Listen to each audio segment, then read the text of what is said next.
Hello everyone. In this video we are going to draw the ER diagram for a library management system. Before we start drawing, let's quickly understand the notations used in an ER diagram. So first, open the WPS office.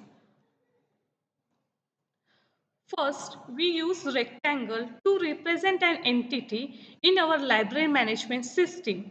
Entity includes book, members, librarian and issues. Second one is a oval. Oval means ellipse. Ellipse represent the attributes. Attributes describe the details of entity. For example, book name, book ID, then author name, author ID, like that. Then third one is a diamond. Diamond shape represent the relationship between two entities. For example, book is a borrow and issues.